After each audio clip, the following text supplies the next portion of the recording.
There is the Nasty 51 starting deep in the pack along with the other provisionals and the last chance race winners tonight. We get an update on a car that's going to join Nasty towards the tail of the pack. Here's Jim. Yeah, Jace Hale qualified the number 15 to the 30th position, the last car in on time, but he came to pit road here under the pace laps, guys. They think the right front shock, the lower bolt might have pulled out or something of that nature. They went at it with 2 wrenches. Paul Gomes and his son Jacob Gomes are down here to oversee things for that California racer. He'll have to start dead last in the field after coming to pit road, Bob. Brandon Lopez is in this race, and he starts a little bit further back than he wanted to, but that blue number 6 is going to be awfully good in this race. In fact, he told me it could have been better in qualifying, but quite honestly, the first laps this weekend for that car on this racetrack were his qualifying laps. He chose to concentrate on the Super, was not concentrating on this Pro Late model at all. Watch for him to come through this field.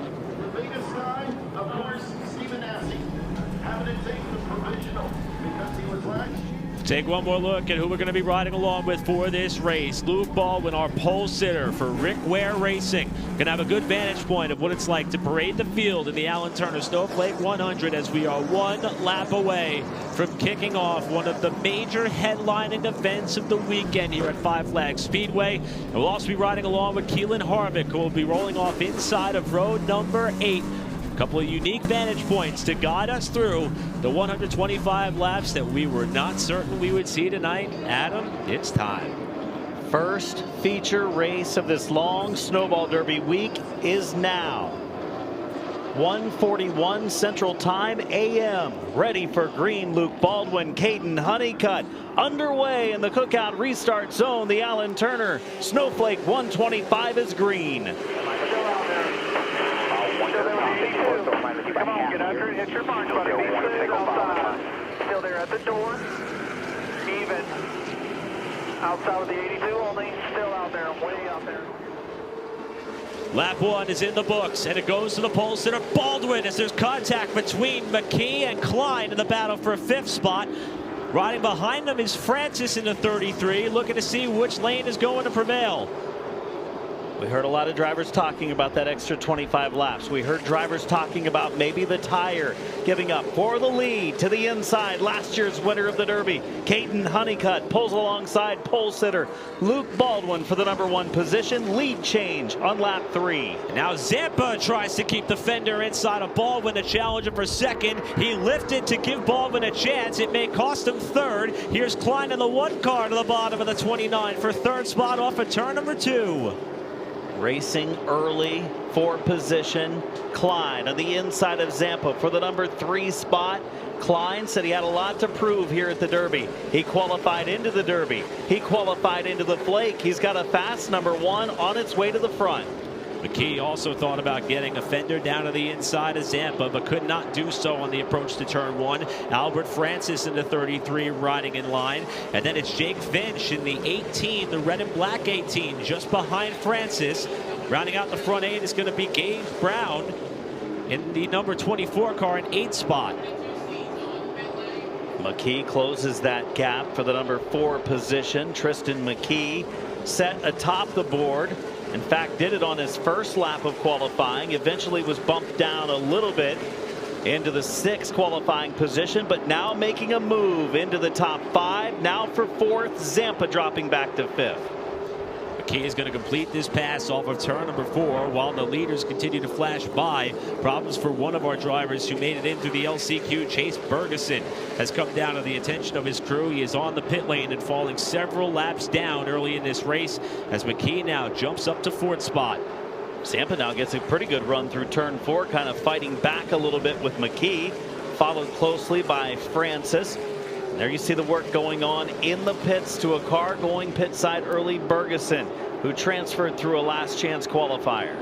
It's a team car to that of Brandon Lopez, another one of the Bryson Lopez cars, and they are frantically trying to see if they can get Bergeson back out there for some very pivotal laps and experience in this race. Very unfortunate. He had a really good race car in that last chance. Maybe was good enough to win. Oh, trouble, and that's Smith with a hard crash in turn 1.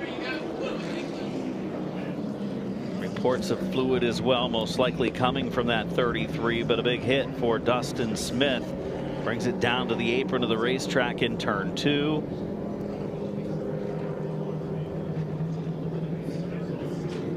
Smith, the driver who was on the outside looking in at one point in this race, had to fall back on one of the 2 provisionals that are up for grabs for the series that partake often here at the Flags Speedway. Started this race towards the back of the field by virtue of that provisional. Was inside row 18 when they came down for the green.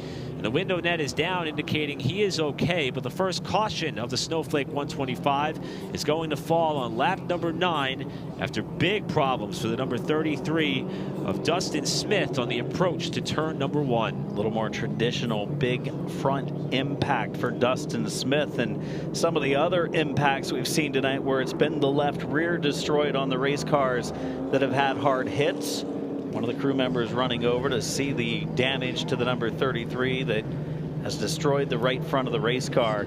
Just 9 laps into the Allen Turner Snowflake 125.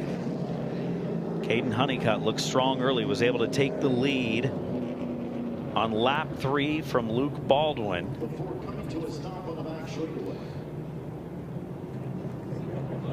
Report that we're getting the update on Chase Bergeson after the problem that brought him to the pit lane early in this race. Now falling several laps down, it was an issue with, we believe, the right front wheel on that car that forced him to scramble. He lost several laps in the process, but you see it rejoining the field as the wrecker arrives on the scene for Dustin Smith to retrieve that car from the exit of turn number 2. Well, I think over the first few laps we saw we could have a pretty racy track. Of course, things have dried out even more. It's pretty dry from all the way at the bottom of the track all the way up to the top. When we started qualifying earlier, we heard drivers talking about it. It's a pretty narrow racetrack, only about 1.5 lanes to 2 lanes, and they all use those during qualifying. But now we're a few hours later after the last chances have run. Now all of a sudden we have a dry racetrack from bottom to top, and it's going to be racy. If you've got a good race car, you can make your way to the front.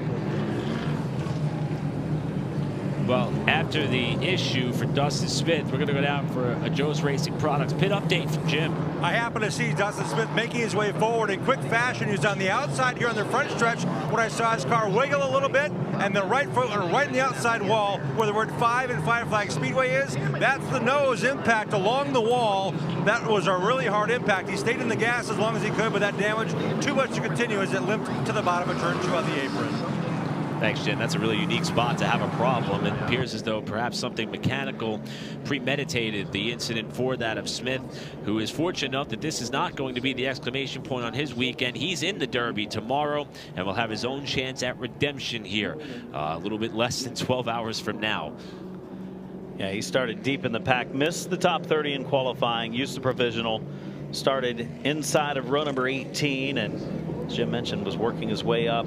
Pretty decent race car. Dustin thought he could make his way up through the field in the race for disaster strikes on lap 9. That should be noted, contrary to what we have planned for tomorrow for the Snowflake in terms of the race procedures, it is 125 green flag laps. Again, we will expect a mandatory caution on or around lap 75 for a 5-minute break. For more, we'll go down for Joe's Racing Products pit reporters Bob. And I just spoke to the Dustin Smith team, and they said there was indeed contact that made him hit the wall on the front stretch where Jim was talking about. It was contact in the left rear. They're not exactly sure who it was because they were pretty much in a heated battle, but that contact is what forced him into that outside retaining wall.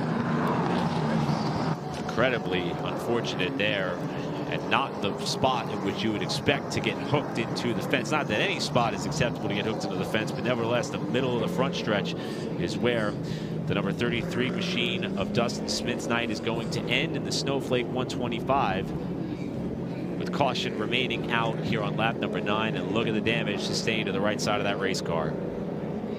Yeah, that's a big impact. And then he rolled all the way around to turn number 2, which made me wonder how Dustin was doing inside the car, but almost immediately dropping the window net once it came to a stop.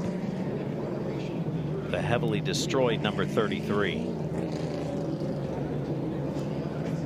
Now that team will get to survey the damage, see what they got to do to pack it on up and get it prepared for the trip back home. as Caden Honeycutt is the leader. Got the lead away from Luke Baldwin in the early stages of this race. Casey Klein scored third, Tristan McKee fourth. Dylan Zampa, your top five.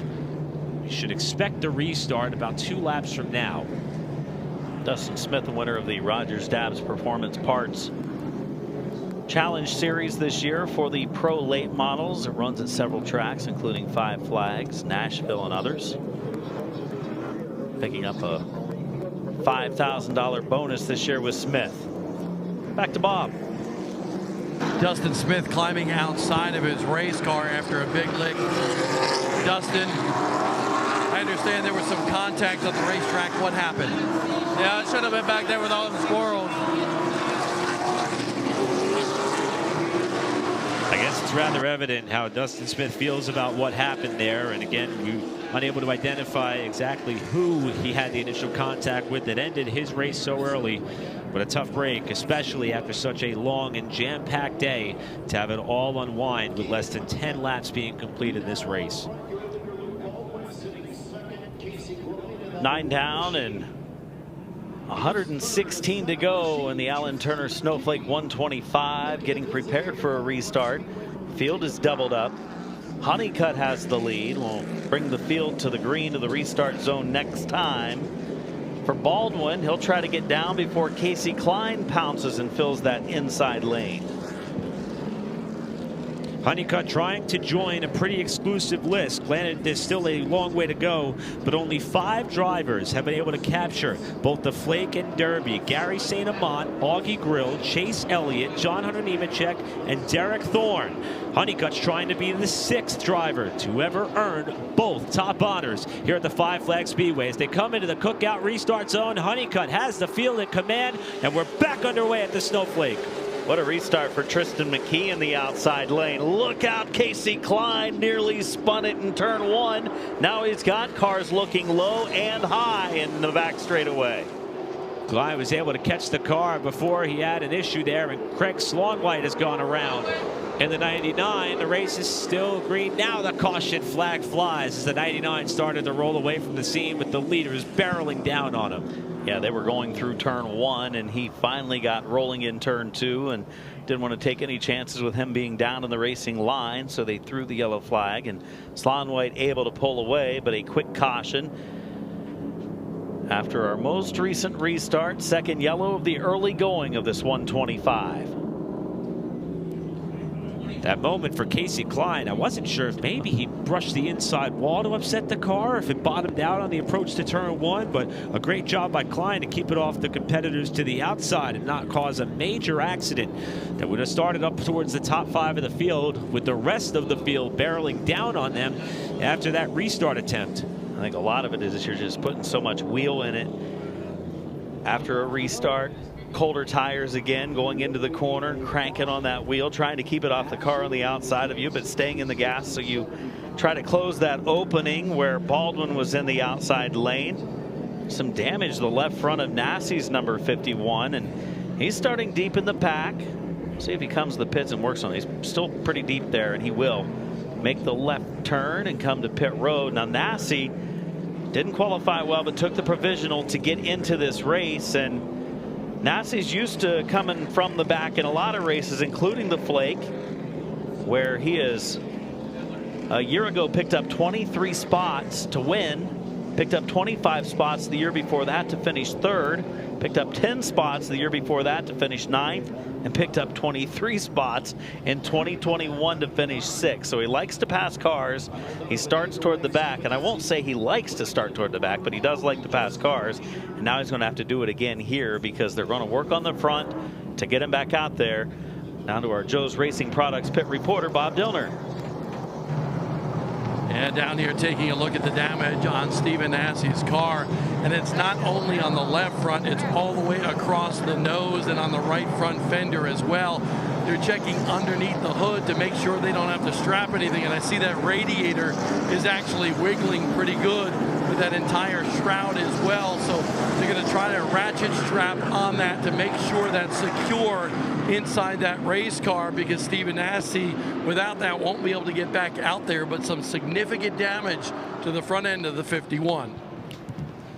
So the attempt to go back-to-back for Nassi after it took him several tries to win this race. In fact, he won it in his 8th start in the Snowflake when he got the victory a year ago.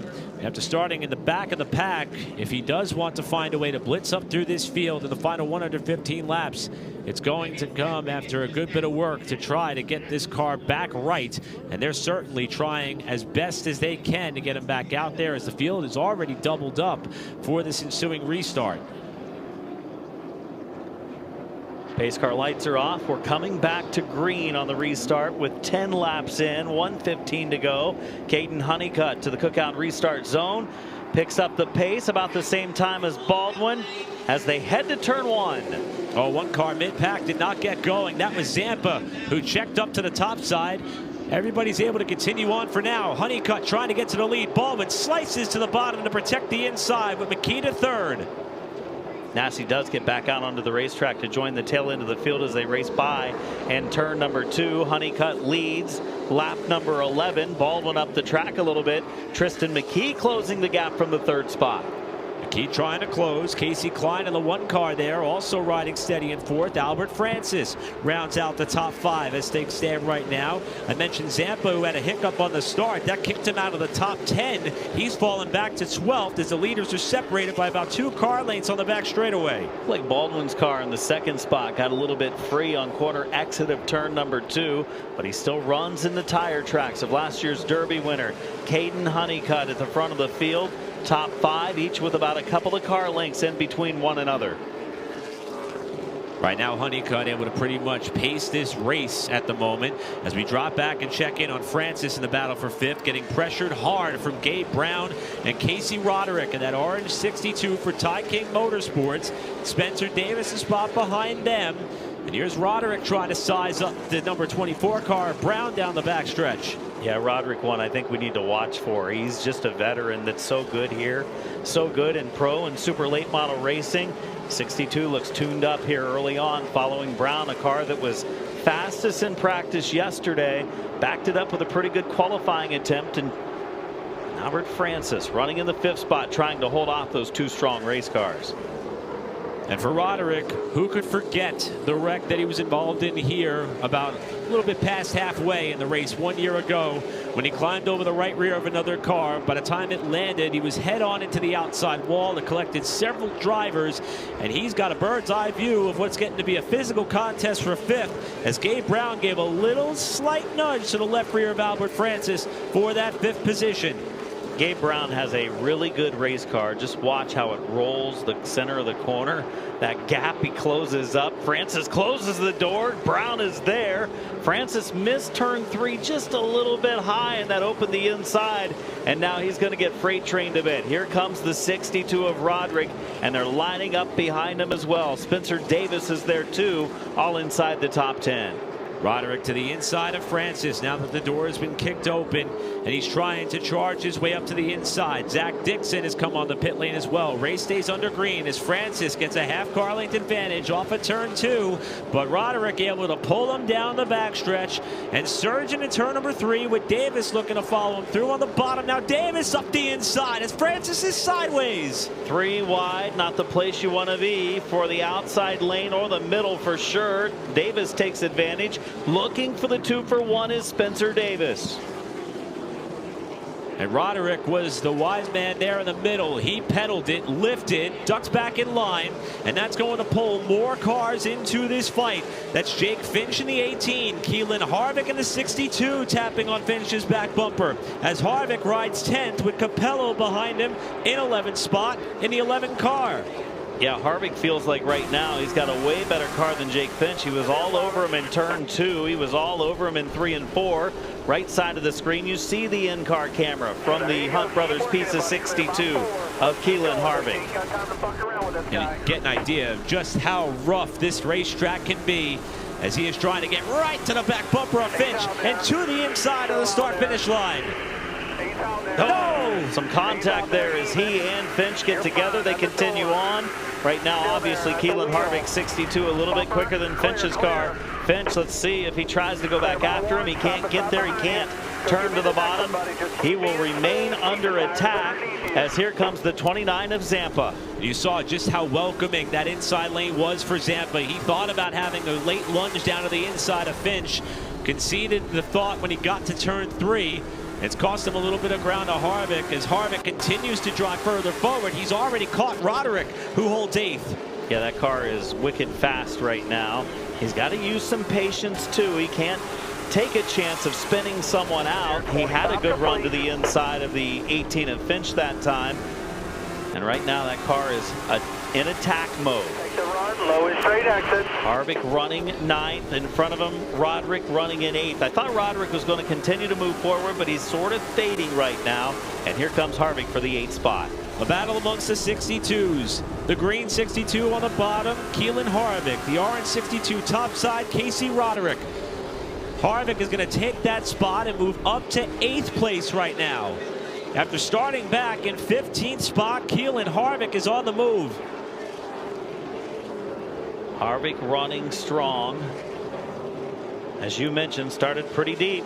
15th position. Picked up 7 spots already. Look at this battle deep in the field. Yarborough in the 35. Contact coming from the inside. Slate gets by. Avidizian caught up. She's going to lose a couple of spots here as well. It was Slade who made the initial contact with Yarborough. That checked up Avidizian, who's still pinned up top.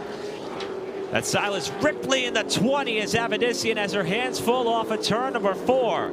Some of her dirt racing experience coming into play there. Was able to slide it sideways and continue in the right direction. Avidizian running in the 25th spot the last time she came by the line. Tries to regroup as she gets to the bottom and another spot toward the front for the 62 of Keelan Harvick. It's going to move Keelan up into 7th position, getting around Albert Francis. After that car has been on a rail, the question now becomes, is this pace sustainable to get us up to that lap 75 mandatory break with these F45 stars, as now Roderick sizes up Francis for a spot in the top 10 as well. If your car is as good, I think, as the 62 of Harvick's is right now, it will still be good at the end. It's the cars like Francis who's skating around, hanging on to it, having to overdrive it maybe to keep up and try to hold off cars like the 62 of Harvick that are going to be in trouble in the late going. Speaking of trouble, some of these cars are in trouble. Caden Honeycutt, the leader in the 54, has caught some of the cars at the tail end of the lead lap. That's Alex LeBay in the 42, who's been struggling with the handle on that car. He's scored in 32nd spot. Honeycutt wants to try to cut through this field, but there are a lot of ill-handling cars out in front of the leader in the 54. LeBay moves over finally and allows the 54 of Honeycutt by. You see the distance back to the 2nd place car, right side of the screen. That's the 51 of Baldwin. But the traffic is extremely heavy. It's the tail end of the lead lap cars moving over as Slonwhite now in the 99. Right there is the 50 of Shotco 2. And the dangerous part about navigating through some of these cars, they're not all driving all that good as there's contact in front of Honeycutt. Around goes the 50 of Shotco, and Honeycutt's able to avoid. Yellow lights are on for a 3rd time. 35 laps into the event, 90 laps to go. And we knew there was a lot of traffic right there in front of the leader, Caden Honeycutt. And his attempts to put drivers at the tail end of the field down a lap. Several were lined up. They were still protecting the bottom, trying to stay on the lead lap. Honeycutt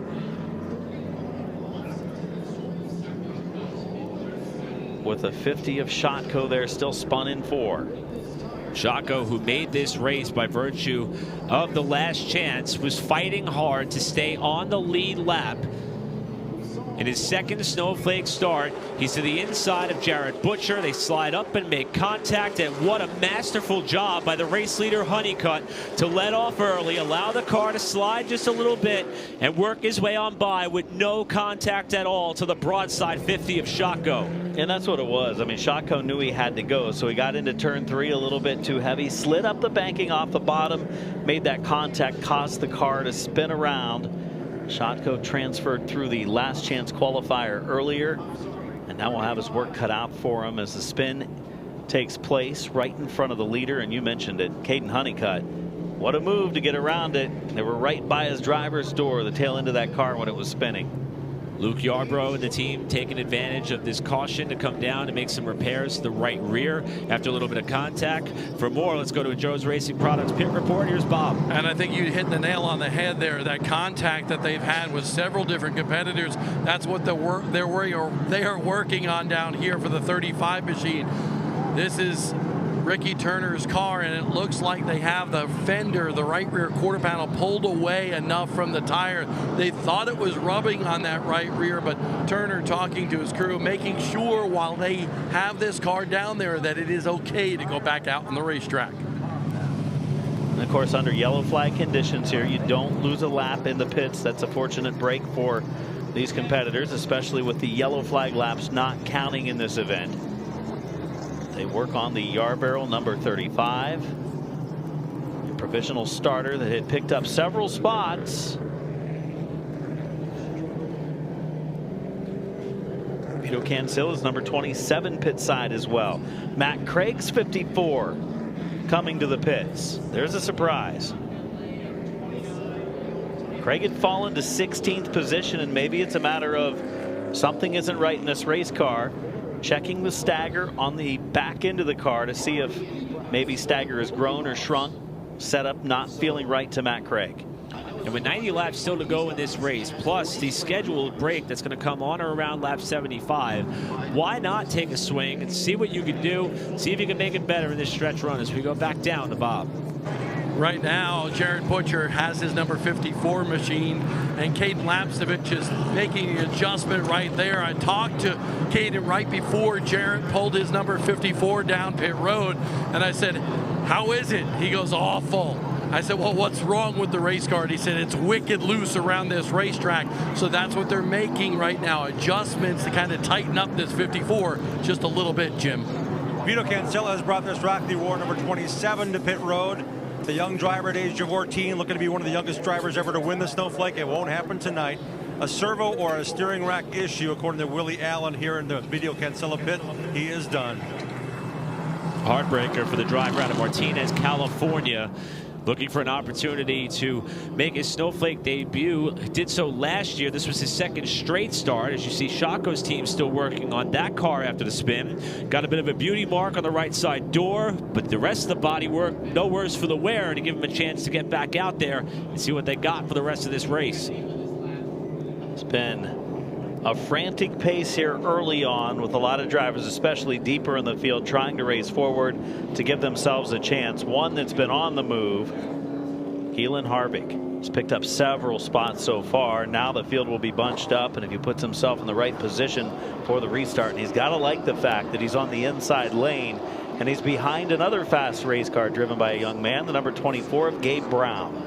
Adam, I can't help but think we may see a bit of a trend develop here. We ran about 25 laps from our last caution to caution number 3, and there were a lot of cars that were handling not well. And once the leader got there, it's almost like he had to tiptoe his way through that traffic. That could be a bit of a trend tonight, especially with this tire compound combination that we're working with, plus the cold temperatures, plus the condition of the racetrack. We might see a wide range of difference in handling characteristics from some of the cars up towards the front and those struggling to stay on the lead lap. It almost worked out well for Honeycutt. He didn't have to try to pass those cars in front of him. He got the yellow and avoided the crash. Back to a restart, back to green, 35 down, 90 to go. Good even start at the front of the field. Baldwin with a nice restart, second lane. Can he stay alongside?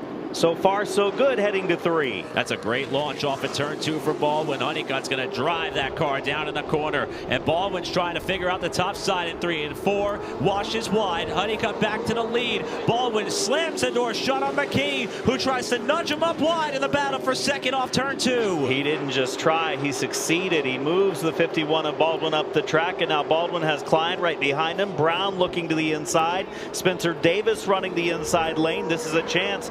Pick up some spots for Brown, Davis, and Harvick, who is there as well in the inside lane. Top lane at 1 and 2 looks a little bit better than 3 and 4 at this point of the race. Baldwin, however, is going to lose some ground on the approach to turn 3. Brown cements the move off the corner to get to a podium spot. Now it's Davis with a good run to the bottom side of the 96. Luke Baldwin kind of trapped up to the top side while Harvick gets by Klein. He's trying to get by Baldwin as well off turn 2. Inside the cockpit of the 62 of Keelan Harvick, right side of the screen. His run early on has been good, but so is Davis's, so is Brown's. Right in front of him. Down the track went Baldwin, got back into the inside lane. He almost hadn't quite cleared that rear bumper of Harvick, and Luke Baldwin's 51's a bit off the pace. You can see just how much Keelan Harvick has to hustle. The car around is behind them. That's Klein with a masterful save off turn 4 as Roderick was to his inside. Talked about some of the cars starting to fade and drivers that have their hands full right now. We've seen Albert Francis. We've seen the one of Klein now sideways. We've seen others. I think the 51 of Baldwin fading a little bit. And it's early in the race. They have a long way to go, and those cars are only going to get worse if they're not handling well now. How about Connor Jones? He started outside of Keelan Harvick back in the 16th spot in row number 8. He's following Harvick up through the field. He's up to 8th spot after getting around Klein. Jones having a really good drive up through the pack. That's good news for Jones. Struggled with the super late model this weekend, but the Pro is running strong inside of the top 10. Still a long way to go. Zampa, the 29, racing now with a 33 of Francis. And just behind him, how about Colin Allman? First time that we're talking about Colin tonight. He has been stout just about everywhere he has gone. Last year had to overcome so many problems to net a really positive result here in the Flake. That battle's right side of your picture. The fight for 4th heating up on the left side of your frame. Harvick holding 5th, but he's all over Spencer Davis. He's not going to wait long. He gets to the inside. The opening was there as Davis went up the track. 4th place changing hands in 3 and 4. Keelan Harvick continues his move forward. 4-wheel slide up to the wall in the front stretch. Next item on Harvick's agenda is going to be Gabe Brown, who runs in 3rd spot. While this fight behind him between Zampa and company, this is for the final spot in the top 10. Isaac Kitzmiller lurking in the 25. Allman's trying to follow Zampa through, but Albert Francis is doing a really solid job holding tight on the outside lane to try to defend this 10th position. I don't know how long he can do it, though, and they're lining up behind him. He could fade pretty far here, and the field starts to slow as we have a spin over in turn number 2. It's race late around. Slade has spun to draw the 4th caution of the race as some of the lead lap cars come blitzing by him on both sides. This caution is going to fall on lap number 46, and it is our 4th caution of this race for another driver making his Snowflake debut, and there's pretty considerable damage to the right front of that race car. Man, pretty good green flag run with some pretty impressive racing going on. Drivers fading back, cars a little bit off, and some of the well-handling cars moving forward. I think we're going to have some excitement now inside of our top 5. Tristan McKee's car strong in the 2nd spot. Gabe Brown is up to 3rd. Gabe Brown has a fast race car. A lot of damage to the left rear of Brandon Lopez machine, the Bryson Lopez operation, as he is going to come down to the attention of his crew here. This is his 2nd Snowflake attempt for Brandon Lopez. He made the show 1 year ago, started all the way back in 34th, finished 16th. We're trying to get a look at what happened down in turn 1, and wow, that was Slade up just about over the top of the left rear of Lopez as he was slowing to approach turn 1. Battling for position fairly far back in the field. It was for the 24th position. Bob Dillner is down in the pit lane for Brandon Lopez. And I saw that incident right in front of me where I was standing down into turn number 1 near Luke Baldwin's pit, and I saw Lopez and the 82 get together, but Lopez a lot of damage. In fact, they're heating up some of the bare bond right here. They're going to put that on the race car. The reason why they heat it up, cold temperatures, right? It's more flexible when they get it on the race car. But you can see the left rear quarter panel really damaged on the number 6 machine. This car not handling handling well at all for Lopez during this race, but that's really all cosmetic damage to the number 6 right now. So if they get this repaired, work the Barabon, heat that on the race car, and get it shaped, he should be okay. It's going to take some time, of course, but they're not going to lose any laps here on pit road because that body work on the door as well as the left rear quarter panel is pretty crumbled down here on pit road. We've seen him struggle in cold temperatures and damp conditions like we have tonight. Getting the Barabon to stick to the side of the car. They spent a lot of time heating it up. We'll see how it hangs on to the side. It doesn't look like it's totally smooth down on the race car, not sticking perfectly. So that might be a little bit of a task trying to get that to stay together. Considerable amount of damage for Lopez, who celebrated his first career Cars Tour Pro Late Model win earlier this season at Caraway. Went on to finish second in driver points in that series in his second year traveling with the Tour. As we mentioned, also his second Snowflake attempt in 2025. And this team, which celebrated top honors in helping Caden Honeycutt win a driver's championship on the Pro Late Model side, now doing everything they can to try to get him back out there. Alex LeBay has been struggling a good bit all night. Joe's Racing Products pit reporter Jim Trado's down there to tell us more. Yeah, back in a late model, he actually has been racing in the NASCAR Xfinity, now O'Reilly Auto Parts Series. 7 starts this year, almost full campaigns the last 4 or 5 seasons. So to see him here racing the Flake, it's good to see. The driver that won the NASCAR Canada Championship back in 2017. A lot of work in the left rear fender well. Looks like the left rear shock is being adjusted in a big way with the wrenches. The same Hoosier tire that started the race is back on. The 42 of Alex LeBay, the Canadian star, making his first official Snowflake start after not qualifying in his other attempt several years ago. Bob? The hood closes on Ray Slate's machine down here. He was involved in that incident with Brandon Lopez, and you could see right here this right front tire. It's not turned out. It's bent up front suspension on this car. That's why you see the tire turned out. He had the wheel straight. The left front is straight. So a lot of damage to the right front suspension here for Rafe Slate, as well as some damage to the body as well. Rafe is about to climb out of that race car. We'll try to get a word with him here in just a second as he talks to his team down here on pit road. But unfortunate circumstance, battling a little bit further back in the field than he would have liked to have happened. Let's get a word right now. Some contact with you in the number 6 of Lopez down there. What happened? I don't honestly know. I mean, I was all the way up to his door going in and all the way down the straightaway. So I don't know if there was a spotter miscommunication or what. I mean, he's not the only one tonight. I mean, there's been cars, we're what, 45 laps in, and they're bouncing all over the place. So I don't know. I just don't get it. I mean, give it a little space. Hard racing for the 82 and Lopez down there. Thanks, Bob. Getting set to get back underway. 79 to go as they come to the Cookout restart zone. Caden Honeycutt in command. Tristan McKee trying the shot on the top side as they go to turn 1 in the battle for the lead.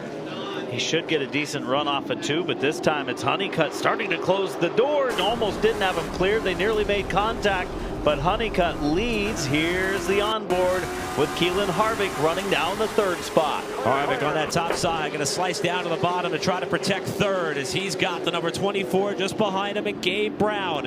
McKee trying to protect that 2nd position as Honeycutt opens up some breathing room. Harvick all over the back bumper of McKee for 2nd off turn 4. Youngster at 13 years of age, son of Kevin Harvick, the NASCAR Cup Series champion, making big headway, showing his talents at a very young age. And getting around Gabe Brown on that restart, I think, was huge because the 24 car is as good, if not better, than we saw the 62 a little while ago, though they were both moving up through the pack. Next time by, we're approaching the point of the race where we are going to eclipse the first 50 laps of this race, which means we'll be about 25 laps away from our one and only mandatory caution as Brown starts to turn up the heat on Harvick in his fight for 3rd. Spencer Davis riding behind these 2 in 5th. Yeah, that 24 car, I've talked a lot about it. It's really, really good through the corners. In fact, I think it's still better than the 62. Maybe not quite as good as the 7. We'll keep our eyes on the 7 of Tristan McKee running in the 2nd spot, and obviously Caden Honeycutt's got a very good piece tonight. The 54 pulling away from these 3 fast race cars. Honeycutt, since the restart, able to open up about a 3/4 of a second lead over this now 3-car fight for P2 with McKee, Harvick, Davis. Check that, McKee, Harvick, and Brown all locked together. Davis a little bit further back in 5th. Luke Baldwin, since fading from the front of the field, is our pole sitter, sits 6th. It's Casey Roderick, Casey Klein, Dylan Zampa, Isaac Kitzmiller, your top 10. But the mid-pack is still some very intense racing. In fact, that's for the 10th spot. Dylan Capello down to the inside. Check that, just behind 10th spot. That's Capello to the inside of Jimmy Redford Jr. for 14th. Running right around Jim Wall, has moved up to 13th. What a run for the 91, starting deep in the pack here tonight. He's just ahead of them. But that side-by-side battle continues. Jade Abadizian making her way forward after starting at the back tonight. And Matt Craig, he's been in the pits, and he's also rallied. Been a lot of good opportunities for some drivers who came down for adjustments to see if they were going to pay off in this stretch run as we inch closer to that one and only break that we will have as we check back in on the battle for second with Harvick clearly getting into the corner deeper than McKee, who he chases. The question is, can he keep the pace with him off the corner? That time the answer was yes. Oh, Harvick gets a run to the inside, the 7 with a wiggle. There was no contact there, but boy, Harvick was ready to pounce. You see, he makes the move as we go back on board with the 62. And now Gabe Brown in the 24 will go after the 7 of McKee. And you see Harvick, how much ground he's got to make up to try to catch Honeycutt for that top spot. And he is working diligently in the cockpit of that race car to close that gap. That was about a second, 1 lap ago. We'll check the margin as Harvick comes to the line here. You got about a 1/10 of a second that lap did Harvick. He set sail on McKee, who's under fire from Gabe Brown down the back straightaway. Yeah, that 62 is good on the long runs, no doubt. Short run speed as well as long run speed. It's just hooked up right now for the 62 of Keelan Harvick. Michael House turning the wrenches, former Nashville Fairgrounds Speedway champion Michael House, of course, with the Willie Allen, the Rackley War Racing team. We watch 3rd and 4th right there. Tristan McKee in the 24 of Gabe Brown. See Brown getting a bit of better drive in the middle of 3 and 4, but McKee was able to pull him off of turn number 4. These two appear to be trying subtle but different approaches to each end of the racetrack to see what works best for them right now as Brown is able to sail it off into the 3rd corner, close that gap. He'll try to stay with McKee here down the straightaway, but thus far has not been able to draw closer to the back bumper of the 7. So we are coming up on about 10 laps away from our one and only scheduled caution that these teams will have. And we are around the halfway mark. They'll show the cross flags next time they cross the line. Caden Honeycutt the advantage, just over 1 second, just under 1 second at 0.910 last time by the line. It was a 10th quicker for Keelan Harvick last time. Harvick getting it done this time, couple tenths better. Keelan Harvick closing the gap quickly, the front of the field on Caden Honeycutt.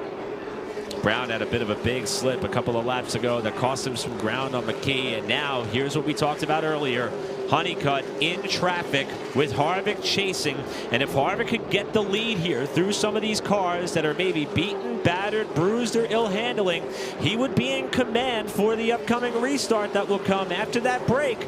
But the time is starting to run out here for Harvick to make that happen as Honeycutt is on the tail of Lopez and a few more cars that have sustained damage early in this race. Honeycutt squeezes by the Lopez car to the inside. The Bear Bond is held on nicely to the side of the number 6. Good job by the crew. They're nose to tail for the lead. Working by to the low side of slower traffic deep in the pack. Harvick trying to keep the 54 right there to go after him for the lead as they work lap traffic. Wasn't that long ago that Honeycutt was pretty far up the road. Now Keelan has just about caught the 54 car. But the opportunity to make this move before that yellow comes out is starting to wane. But again, these cars in front of the top 2, some of them really sliding up off the corner. They're going to have to be careful to get through some of this traffic. Harvick loses a little ground off of 2 that time. Good run for Honeycutt to the inside of Ferguson, who moves out of the way to the outside lane. Meanwhile, Brown has been able to get around McKee for third. Here's Honeycutt trying to put a lap on the 67 of Colin Ullman, who has faded mightily in this run after running up towards the top 10 to kick off this race. I think Honeycutt now showing some of his strength again. You know, he had that little bit of clear racetrack for just a moment and pulled away from Harvick. Harvick's lost a little ground. Honeycutt working now on LeBay again in the 42. Ullman has gone down a lap. His car was pretty decent early in the race, running up around the top 10, but Colin Ullman has faded here in the 67. LeBay fresh off the pit lane, trying to see if he can stay on that lead lap for the next 5 laps before that caution is drawn. With now a lap car between Honeycutt and Harvick. Ullman trying to see if he can stay the first car a lap down, as now Honeycutt gets to the inside of LeBay. Slicing through the traffic nicely is Caden Honeycutt. Harvick having a little bit of trouble with Colin Ullman, who does push up the track in 3 and 4 that time. And a battle for position. Connor Jones racing with Casey Roderick. Connor Jones takes the 9th spot away from Roderick. Jones also has had an impressive climb up through the field. Now into P9, as you said, Adam. He may be in prime position to keep that charge going after the one and only race break that we've got coming up. Close to 50 to go in this Allen Turner Snowflake 125. Bigger distance this year. 25 extra laps added to the end. Here's Honeycutt now pressuring one of the 29s in the field. That's Cole Roby, who he's going to get underneath here in turn number 1. The next car in line would be Jimmy Renfrew Jr. Fortunately for Jimmy, he might be far enough up the road as Roby tries to protect that spot there. Roby might be far enough up the road where he could stay on the lead lap. Or check that, Renfrew could stay on the lead lap. Roby trying to stay the first car 1 lap down. Harvick does get a run to the bottom, running by himself, not for position there. Renfrew fighting for his lead lap life right now. Talented driver from the Northeast and pro late model competition. And there are the yellow lights coming on. The field will now slow. 50 laps remain for Caden Honeycutt. Going off of a Derby win a year ago as Dan Spence waves the yellow to set up a 50-lap shootout. The one and only guaranteed time that we are going to see a caution flag in the Allen Turner Snowflake 125. Caden Honeycutt, who started on the front row, the leader. Keelan Harvick rolled off inside of row number 8 and has charged his way up to second. Gabe Brown, Tristan McKee, Spencer Davis, your top 5, with the teams getting just one chance here to see if they've got anything possible to re-rack for the final 50-lap stretch run to the end. Really looked like Harvick was about to pounce on Caden Honeycutt, and then he got a little bit of clear racetrack when he got around a couple of lap cars, and Honeycutt pulled away from Keelan Harvick. Free pass this time will be to Cole Roby. That's why he's showing in second. Technically, he's at the tail end of the lead lap, but they have given him his lap back. See some of the team members discussing what the agenda and plan may be when these cars come down for what is expected to be about a 5-minute break time for the pro late model competitors. Circumstances tomorrow will be a little bit different. Caution laps will count in the 300 lapper for the Snowball Derby. We'll see a mandatory caution after 100 green flag laps, with the exclusion being within the final 10 laps for tomorrow's contest. The Snowflake for the 125 laps. This is the agenda that has been set forth, and the teams are now going to put their theories and thoughts to the test. That was Michael House, the crew chief for Keelan Harvick, along with Willie Allen, discussing what to do. And that's 62 of Keelan Harvick, who was running in second to Caden Honeycutt. Well, 5 minutes will be the break. Pace car will be exceptionally lonely on the speedway. As we get an update on cars that are running up towards the front of the pack, we'll go down to Joe's Racing Products pit reporter Jim Trado. As much as we anticipate the first tire change in recent memory during a pro late model race here, planned with a lap 75 swap of right side tires to fresh Hoosier F45 stars. Caden Honeycutt has brought his JC Motorsports number 54 to pit road. This team in Pro Late Model Racing in 2025, they were spot on. They won a Show Me the Money late model series race at Montgomery. They also won here at Five Flags with a young driver named Seth Christensen, who finished second here at Flags Speedway in the overall points this year with a victory here. He has the right front tire. Grant Thompson has the right rear tire. This team is going to get Caden Honeycutt everything they can with a proven Pro Late model to get this young driver another victory here at Pensacola, Bob. I just spoke to crew chief Michael House for Keelan Harvick, and he said car's just a little bit too tight for Keelan. He has a hard time actually cutting it in the center of the corner and getting that good drive off. So they're going to put these tires on, making an air pressure adjustment as well as a chassis adjustment for Keelan Harvick as well. But he's done such a phenomenal job to come through the field. Keelan Harvick does. There is the horn, and now the teams can go to work here on pit road. They were waiting patiently. Michael House actually with the jack here, jacking up the left side of that race car. But Harvick says really the car was coming to him other than that tight or that snug condition where the car didn't want to turn in the center of the corner. So they are very happy here with that 62 machine. One small adjustment. We'll see if he can go after the victory, Jim. Tire pressures for Tristan McKee, who raced up to 30, qualified way back in 6th because he has been a qualifier to watch. ARCA Menard Series pole. Two poles and 2 starts in the Pro Late models at Cordeal, and here he is racing his way into the top 3 in this number 7 Chevrolet.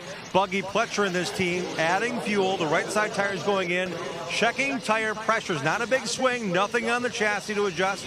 A lot of notes being taken here on what the tire pressures are. The left front just got some tire pressure adjustments here as the team goes about it in this 5-minute luxurious break. This is Tristan McKee's Chevrolet.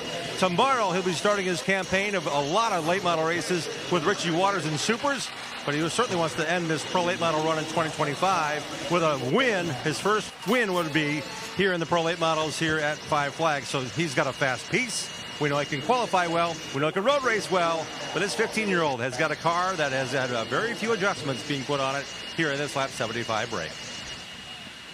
Thanks, gentlemen. Great job down there covering all the action as these teams are hard at work for their opportunity to set up these cars for one final stretch run to the finish to see how they're going to wrap up the marathon that is the 2025 running of the Allen Turner Snowflake 125 at Five Flags Speedway. And Adam, by watching how the first portion of this race has unfolded, we've eclipsed the halfway points. The race is in fact official, but looking at how that race unfolded in comparison to years prior, these cars and these drivers do seem to be a bit more edgy in terms of handling characteristics with this tire compound and setup. So these adjustments, these transitions and decisions could go a long way in what the final rundown looks like. You know, I was kind of thinking about what they said about the 62 of Harvick. It's a little on the tight side, you know, a couple new fresh tires on the right.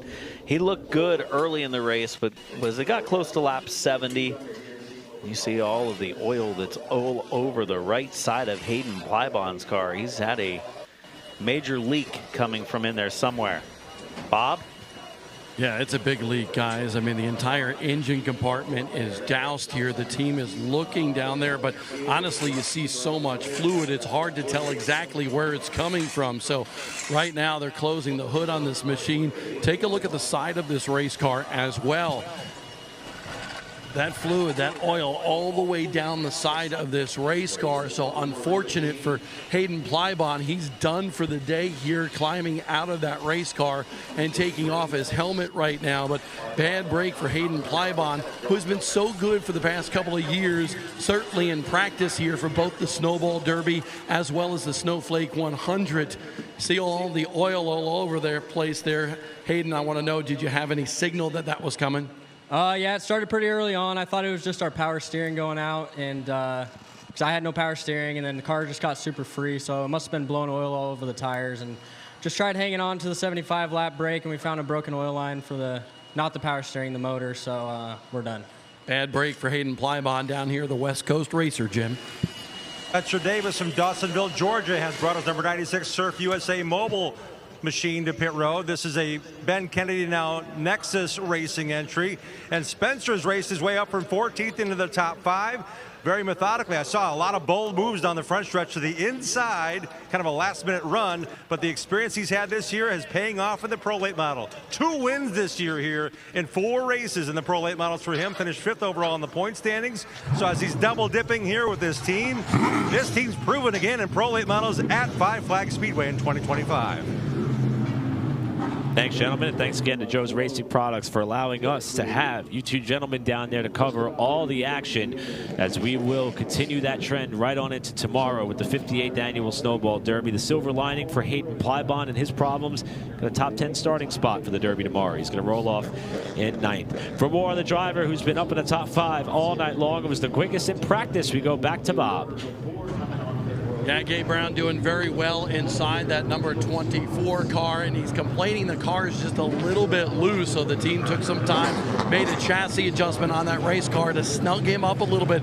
And it's interesting how some guys a little bit snug, other guys a little bit free around this racetrack. So definitely distinctively different problems for some of these teams down here, but we'll see if those adjustments allow the 24 to go after that lead.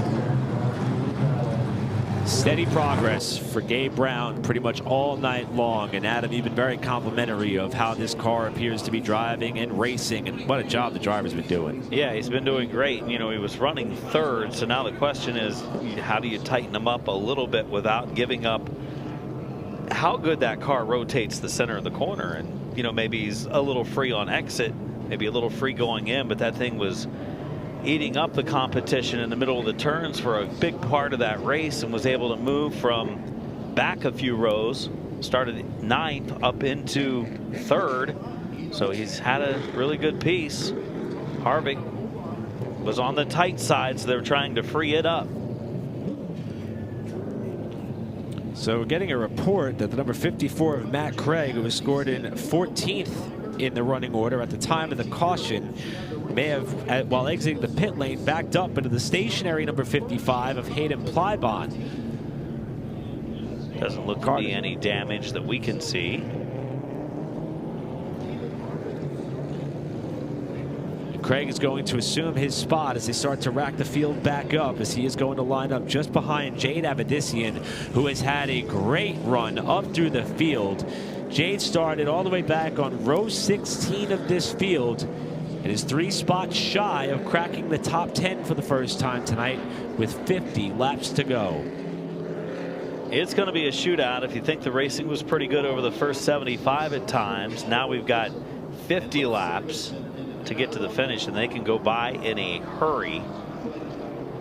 Lap times in the 17-second bracket for the Pro Late Models.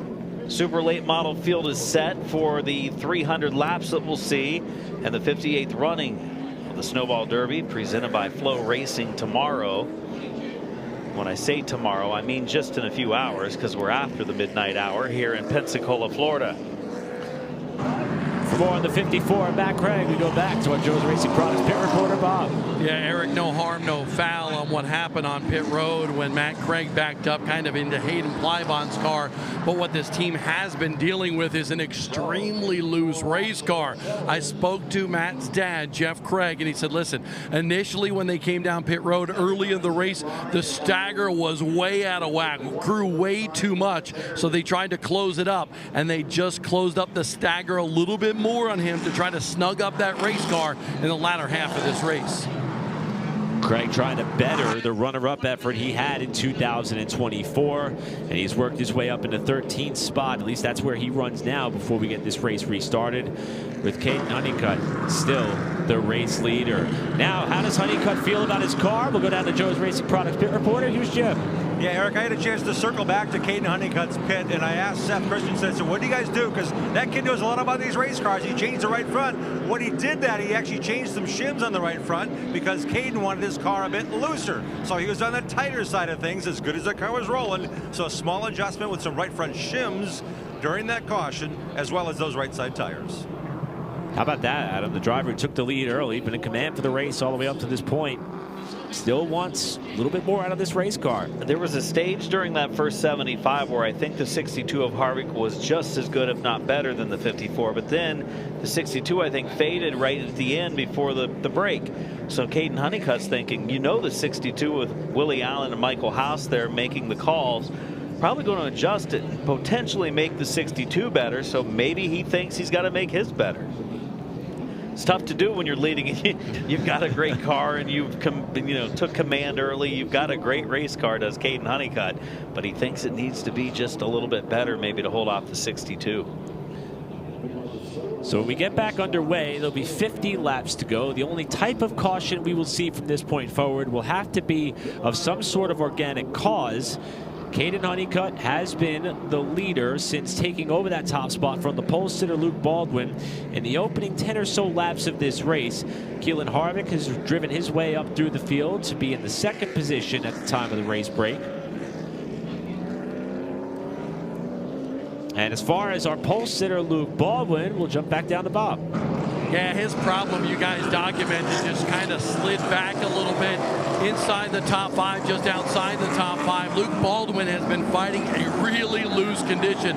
That car wants to spin out in the center of the corner. So what Troy Smith, his crew chief on that machine, did is they snugged it up, they closed up that stagger a little bit, made another chassis adjustment, and also made an air pressure adjustment. We'll see if it's to Luke's liking. He'll have 50 laps to see if he can get the job done for the two-time defending Smart Modified champion. Did so again at North Wilkesboro Speedway to close out the season this year as he did 1 year ago. Also collected a couple of wins with this team in a Pro Late Model for the Cars Tour. Looking to capture the biggest Pro Late Model contest that he's been a part of so far this season. And he'll be restarting this race on the outside of the third row. Here they come to 3. Working to 4. The leader is Caden Honeycutt. He has 50 laps remaining to the Cookout restart zone. The Allen Turner Snowflake 125 back underway in the final 50 paces. Harvick a run through 1 and 2, but it's Honeycutt the lead down the backstretch. Slight slip for Harvick coming off turn 2. He could not close the door on that 24 car. There's contact there between Brown and Harvick. They save it. McKee trying to squeeze up to the outside of the 24 on the front stretch, and Harvick protects second. McKee now the run to the outside of Brown for the number 3 position heading to turn 3. We noticed the outside lane has done better down in 1 and 2, but through 3 and 4 that time, McKee has a great run and in fact takes the 3rd spot momentarily from Brown. He might get him. Contact behind him as well. Smoke was flying in the air and a big pile up. Francis, LeBay, Finch, Potter, Lopez all collected in 1 and 2. Massive pile up here in turns 1 and 2. Jake Finch's car is destroyed. Lopez able to drive away from the scene. Potter's car is yet to roll. Finch's car is yet to roll. And Albert Francis in a 33 also sitting stationary.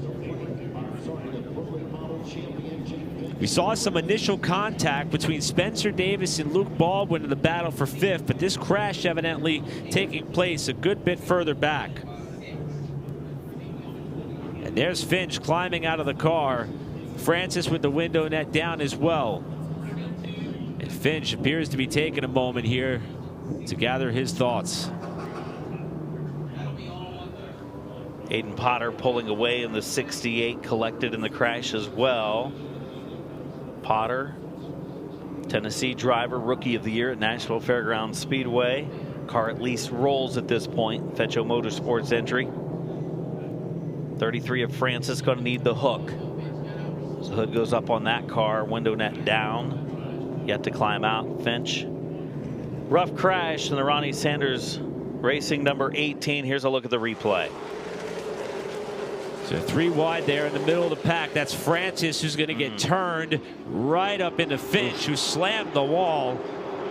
LeBay got turned in the accordion stack up, but the first car to go around was Albert Francis, who was 20th at the time, getting tagged by Craig Slaunwhite in what was a 3-wide fight in a battle for the 20th spot. Yeah, caught in the middle, and I think Francis tried to go toward the bottom, and when he did, had a car to the outside, car to the inside, and there was the contact from Slaunwhite, nowhere to go. Just what happens after a restart where you have the whole field bunched up, everybody with fresh tires on the right side looking to make their way forward. crew going to work on the 68 of Potter. Potter, who made his Cars Tour Pro Late Model debut at North Wilkesboro at the end of October, rebounded from an opening lap crash to celebrate a top 10 effort there, finishing 7th. And for more on this Fetcho Motorsports operation, we go to Joe's Racing Products pit reporter, Jim Trado. Yeah, for the 17-year-old regular at Nashville Fairgrounds Speedway in the Pro Lates, a lot of left front damage. The nose pieces come in 2 sections. It's split right down the middle of the Chevy bow tie. That left front portion was stuck under the left front fender above the wheel. It's gone now. They're seeing if the tire pressure's there. We've got a groove in there from the fender before he got to pit road from the damage on the groove of the tire. But now they're looking at the left front, the brake hoses, what could be hanging, and most importantly, the air box leading the intake air into the radiator area. That's got some damage and exposure, so looks like it might be a lengthy repair here. They've got the bare bond ready, but they got to get some stuff figured out before they tape it up and get back out on the racetrack. Thanks, Jim. Still a lot of work to be done for this team as we work caution number 6 of the 2025 edition of the Allen Turner Snowflake 125 for a multi-car accident down in turn number 1 after we saw the first car to go around and Albert Francis collecting several others behind him in a battle inside the top 20 gone wrong. And the first time we're going to see the flatbed come out to retrieve Jake Finch's badly destroyed car. Yeah, that was a big hit for Finch. I think that's why it took him a little bit to climb out and catch his breath and walk away. Nowhere to go for Finch, and the big pile up as it was right behind him going into the turn 1 area. Again, the good news is Jake did get out of the car under his own power, but it did take him a moment, as you mentioned, Adam. What was a very, very hard shot, capping off what has been a pretty busy year for Jake and company. He's going to participate in the Snowball Derby tomorrow as well, ironically carrying similar colors to what he wore for his NASCAR Xfinity Series debut mid-season. With support from HendrickCars.com, he's going to be rolling off 4th in the Derby tomorrow. LeBay's number 42 car making his Snowflake debut after qualifying in earlier. Looks like they have plans to get back out on the car, just buttoning up the left front. Babe was on the outside of this deal going into turn 1. The damage for Francis again. Most of them coming away fairly unscathed despite how bad that crash was. Francis' car doesn't even look that bad. The left front seems to be the major issue, but taking all of the brunt was the Finch 18. Francis, the former Pro Late Model champion at Jennerstown Speedway, 2025 Winchester 100 winner, whose night is going to end early. And there goes the badly crumpled on both ends number 18 of Jake Finch, as the cleanup crew will continue to assess the circumstances down in the middle of turns 1 and 2, where that car came to its final resting place. So we get 2 laps in after the lap 75 restart. Didn't really get to see what the changes did to affect any of the top 3 or 4 cars. If they went in the right direction or perhaps adjusted themselves out of contention. Front of the car absolutely ripped apart. The back doesn't look much better. 1 o'clock later today, we're going to be going green flag on the Snowball Derby. Got a text from good buddy Blake McCandless. We both had a chance to work with Blake. He said, you guys might be able to sign off with a beautiful sunrise shot as your outro. He may not be wrong. Let's go down to Bob. We've done that a time or 2 with the Snowflake race, but Albert Francis out of the race. What happened in that incident? I'm not really too sure. I watched a little bit of the replay. It just kind of looks like not enough give and take, I guess. We were 3 wide under the 50 there, but I don't know if there was, how far in there he was or whatnot, but or how much room I even gave him. But we ended up getting turned, and that's part of it sometimes. Glad you're okay. Thank you. Albert Francis had a very good season in the Pro Late Model. The Winchester 100 win, top fives just about everywhere else he ran the Pro Late Model this year. And season didn't end the way he wanted it to tonight in the middle of that 3-wide battle and just ran out of room. So we get set for the restart. It's going to be Caden Honeycutt in the 54, the control car. Keelan Harvick in the 62 topside. Through the Cookout restart zone they come. And McKee is all over the rear spoiler of the 54 as Harvick tries to hang tough on the outside in the battle for the lead off turn 2. What a run for Harvick in the second lane. Honeycutt didn't get a great restart down in turn 4. Not sure if he spun his tires or not, but new leader with 47 to go is Keelan Harvick from the outside lane. Harvick may be one of the first cars to make that top line roll in turn number 4. He's got the lead in the Snowflake. It's Honeycutt back to second. Brown tried to shut the door on McKee as they approach the third turn. And Luke Baldwin back up into the top 5. McKee lost a little bit of momentum there. Brown can't quite close the door, still leaves the bottom open, gets sideways into. McKee fighting back again to the inside. Third place up for grabs. McKee wants to take it away. Brown has been desperately trying to cover the spot to allow McKee the chance to not get alongside. It's not going to happen here. He's up to the driver's door already as we got a big pile up in turn 4. Several cars involved, including Jade Avedissian and plenty more. Big one down there, collecting just about the second half of the field. Nowhere to go as the track was blocked. Roby atop the track, Avedissian there, Klein there, Roderick in the middle of it. And I believe Avedissian may have been the highest runner that was collected in this crash. She was scored at 9th at the time of the accident. And basically just about everybody behind her got swept up in whatever took place to kick off this multi-car crash in turn number 4 that will give us caution number 7. Capello there as well in the 11 car. 35 of Yarborough stopped along the bottom lane. I think that could be Jim Wall as well in the middle of it. Wall's had a pretty tremendous climb up through the field. At the time of the accident, he was running in 14th spot after racing his way in the second last chance race. So far, most of the cars that were involved have been able to drive away. We're down to the final 4.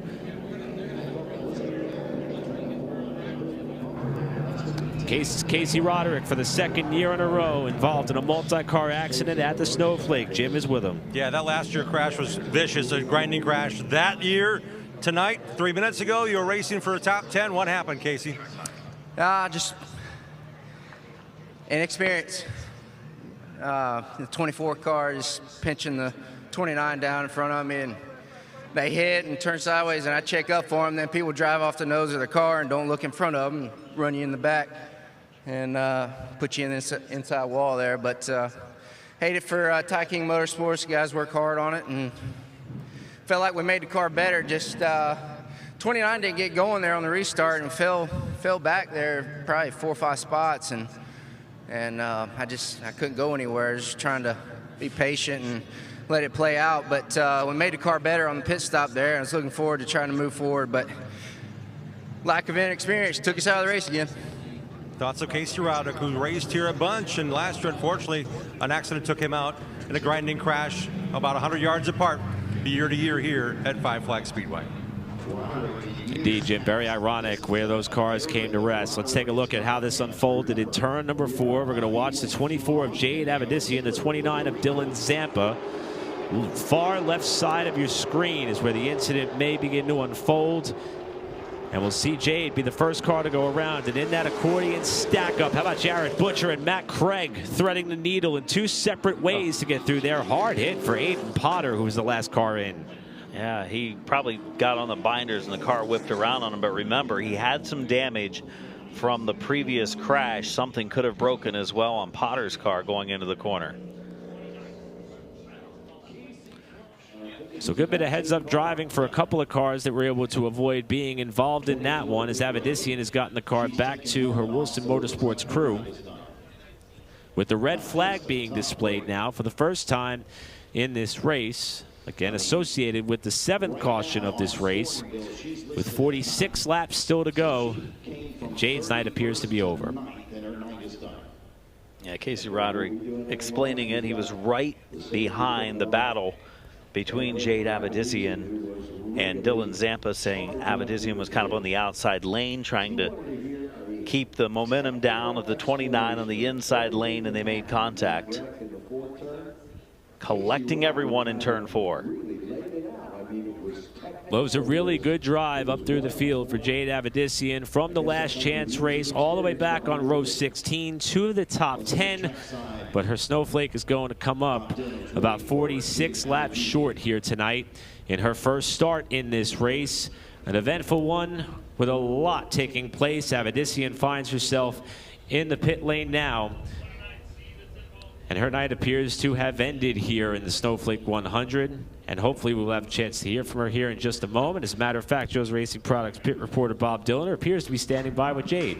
Absolutely down here. Jade, you had a good run going, broke into the top 10. What happened up there in turns 3 and 4? Yeah, obviously I haven't seen a replay, but in my seat I just got totally, turned. So it is what it is. Just want to thank everyone at Wilson and Tyler Bond, everyone on this 24 car did a great job all week, and Mobile One and Toyota. I appreciate all they do for me. So yeah, not sure what I could do, but that was that. Bad break for Jade here, but she really had a great run going, and I think we're going to see a lot of her next year, maybe even those super late models. Thanks, Bob. Great effort by Jade to come from that last chance race with this team and be up there in contention for a top 10 in her first Snowflake 4A. Dylan Capello, a lap leader and pole sitter in 2024. Crew chief on the front row racing side of things with Lane Briggs. Won a couple of races there with that organization. Getting to climb behind the wheel of his own race car again. Had a great starting position, but just about nowhere to go when the wreck took place in front of him. And they're still trying to survey some of the damage. Yeah, a lot of work going on in pit road to cars involved in the last couple of crashes. The big pile up in turn 1, the pile up bottom of 4.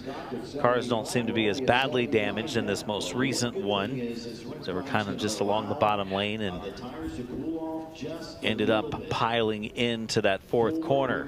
We have 79 down in this race with 46 laps to go. A busy Saturday turning into a busy Sunday morning and afternoon. So we're going to do it again here in several hours when the super late models get going. We kept talking about a window throughout the day, and we were referring to a window of opportunity of no rain so we could drive the racetrack. Adam, I think our window is closing, and the window I'm talking about is sleep before the Derby tomorrow. That's the case for all of us here with how late we're going into the night here. But one more car to be retrieved, and then perhaps maybe we could focus forward to what's still to come here on the weekend with still 46 laps to go. So Casey Roderick, the last car that is going to be towed off, and as Jim alluded to, it was not that much further away. In fact, opposite retaining wall, where Casey's 2024 Snowflake came to an abrupt and dramatic end. 2025, different colored car, different side of turn 4, same result. One thing of note, looking at radar, there is a little rain to our south, quite a bit in fact, and probably within the next half hour or so it will be hitting this area. So they'll either race and get a lot of green flag laps in and get to the finish, or they're going to get rain, and this race would be official at that point if the rain would be hard enough. So that's something to keep an eye on the sky of if you're at the front of the field. Keelan Harvick has taken over the lead, had the better restart the last time, and it was almost like Honeycutt spun his tires on the last restart a couple of laps ago.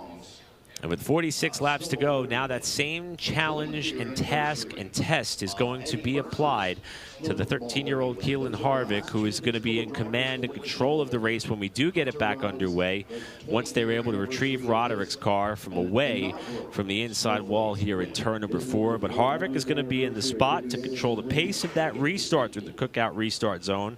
Honeycutt now will have a chance at redemption in second spot. Gabe Brown and Tristan McKee, they had a spirited fight fight for third position, both trying to protect the inside as aggressively as possible. And Luke Baldwin, since those adjustments were made on that one race break, he's been able to gain a spot on Spencer Davis. The question is, did they dial it in well enough to get up to and compete with the cars that have pretty much been ahead of him since he fell back from the pole to the 5th or 6th spot in this race? It's going to really shake things up around the 9th position on. All of the drivers that were in that accident who will continue,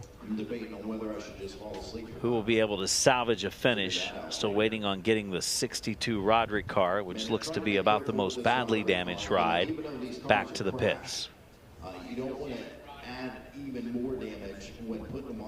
Well, your second Derby appearance, Eric, and this one has been a little bit of a tough one throughout the week for everyone involved, and most tough for obviously the track staff, having to deal with all of the questions on what we're going to do, and then trying to get the track dry and dealing with the rain showers.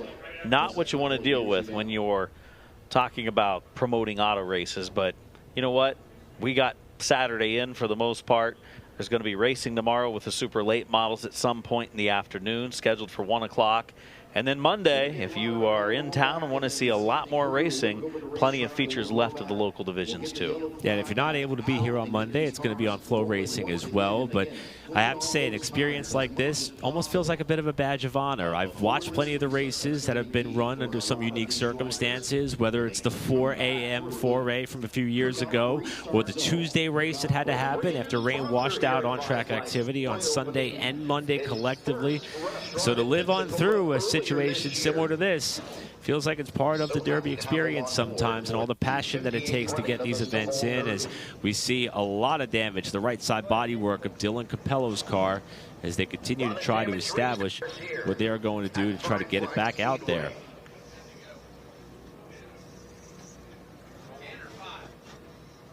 Getting close. Getting everyone rolling again here on the track.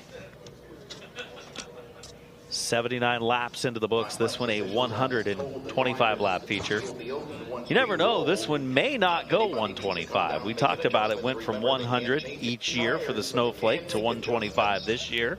We may not reach that number depending on when the rain hits, but we've got a little bit of time left. I think a half hour, don't you? I would like to hope so. Yeah. This system is trending a little bit more northward than I would like to see it. It's crazy how much rain has come across from west to east and right along the edge of the Gulf. Some of it is clipped us, some of it for much of the night has not, but it's working its way north again. And that was after talking to people who reside down here, live down here, or came down here for the prelude or the Monday practice session. They would tell you, we haven't had any wet weather for weeks. It's gorgeous, unbelievable time of year. And it decided to all show up when we had the biggest race to run of the year. Hey guys, listen, I was down here for the Snowball Derby preview about 2 weeks ago. Listen, we had our kids down here. We were in the lazy river over in Pensacola Beach. It was 80 degrees and sunny, downright gorgeous. Just what happens in Florida, especially this area, the Panhandle.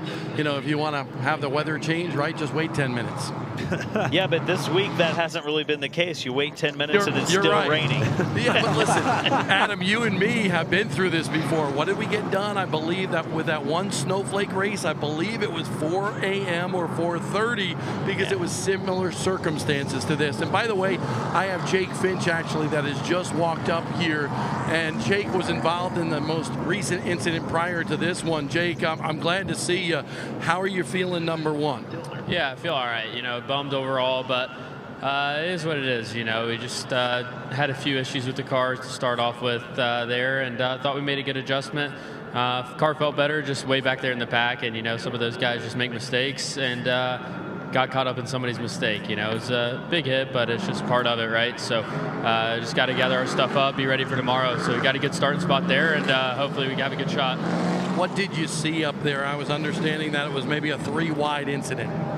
Yeah, the guys in front of me were racing pretty aggressive, and I knew they were going to get pretty antsy, right? And so I knew they were 3 wide, and then the 33 just kind of bounced off the inside car and I saw him kind of start going around, and I saw him locking up the brakes, and you know, I had no room to go low, so I tried to go quick high, and he kind of just backed up into me. I had really nowhere to go, at least in my eyes, you know, but it is what it is. I mean, it sucks. I thought we had a really good car in practice, and don't know if we got bad tires or just a, you know, mistake on our end with, you know, little practice, but nonetheless, like I said, we got a good car tomorrow and just a good starting spot, so we just need to hopefully get some sleep. It's pretty dang late, so thanks to all the fans staying out here. It's pretty crazy to me, but we'll be all right. Go get a nap. Yeah, thanks. Thanks, Bob.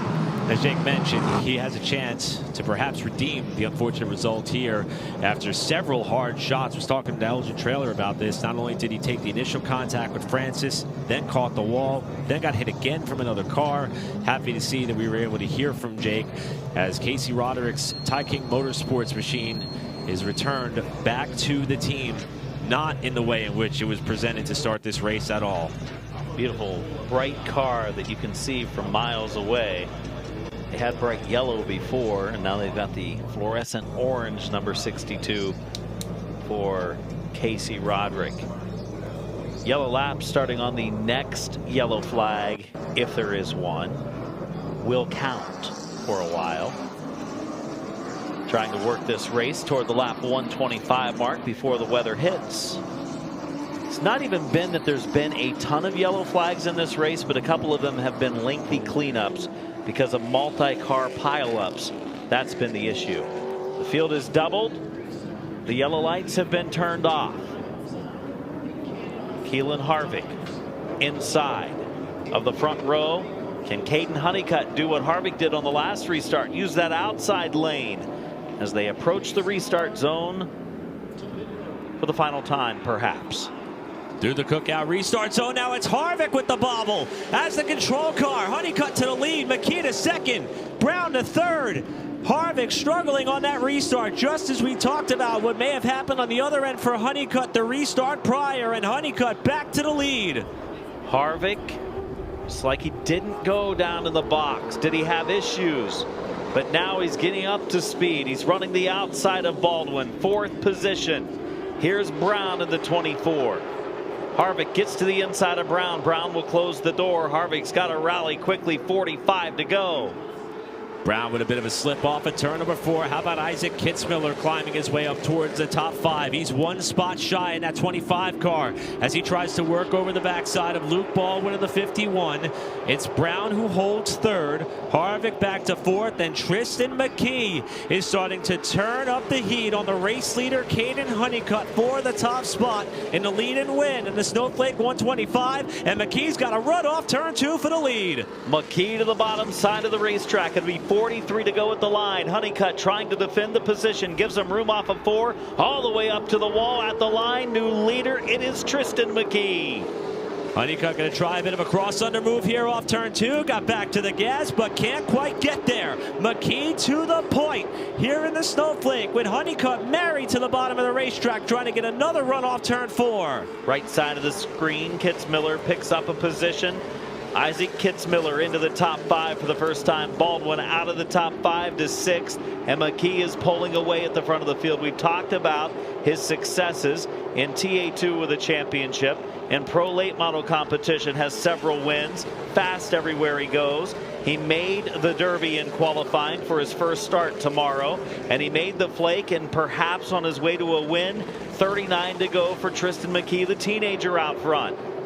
Harvick's car appears to have stabilized in 4th, closing up on Gabe Brown, who's closing up on Honeycutt, who has since lost the lead to McKee. Remember some of the adjustments they made on that 54 car. You wonder if it's going to come back to him the longer the run goes on, or is there perhaps a thought that maybe they went a tick too far? Here's the battle for 2nd, ratcheting back up. Honeycutt, Brown, Harvick, 2nd, 3rd, 4th as Harvick's on the back bumper of Brown, and there's contact off 2. Brown, I think, started to get a little bit sideways, and Harvick went for it. Makes the pass. He's up to 3rd. Harvick has at least the 2nd best race car on the track. Is it as good right now as Tristan McKee's? I think we're going to have a chance to find out. Still plenty of time. 38 to go in the racing up in the top 5. Very good late in the going. The problem for these two is that McKee has built up the lead to the tune of about a half a second. We'll see if Honeycutt's car comes back to him as Harvick tries to reel Caden back in here, and Harvick is closing. Yeah, right now Honeycutt's car is not as good as it was earlier, and Harvick makes the move to the inside for second position. Honeycutt took that spot away from him on the last restart. He faded back, did Harvick, and he's rallying, trying to make up for what might have been a mistake, but he definitely had issues of some sort on the restart. The 13-year-old has come back from 5th up to 2nd again. How about this top two? 15-year-old Tristan McKee, who, if he can hang on a win, would be the second youngest driver to win a Snowflake, being just 1 year older than Hunter Robbins when he was 14 when he won this race. However, if Keelan Harvick could get up to and pass McKee to win, he would then take over the top honors as the youngest Snowflake winner. It is two of the youngest drivers in the field getting set to battle it out for the Snowflake, with Harvick trying to chase McKee back down. He was only slightly quicker the last time with clear racetrack ahead. 0.721 is the difference between the two at the front of the field last time. This time the gap, he takes a 10th off. Harvick is closing the gap on McKee. And he's got a lot of time to get there. It'll be 31 to go when they come back around. And they have gapped Honeycutt by about a second. And with the field being thinned out a little bit by some of the multi-car crashes that we have had, they may not get to the tail end of the field that quickly, but the way that some of these cars, their handling characteristics have changed over the course of the run, can't quite rule it out either. If this race stays green, traffic could become a factor as McKee has a little slide off turn 4. Harvick that time, they were a little bit closer in terms of the lap times. In fact, McKee was a tick quicker. 15-year-old leading the race, 13-year-old running second. The future of racing right in front of us in this Snowflake 125 with McKee leading Harvick. The gap closes by about a 10th that lap. Good final pace right there for Keelan Harvick. We are just over 25 to go.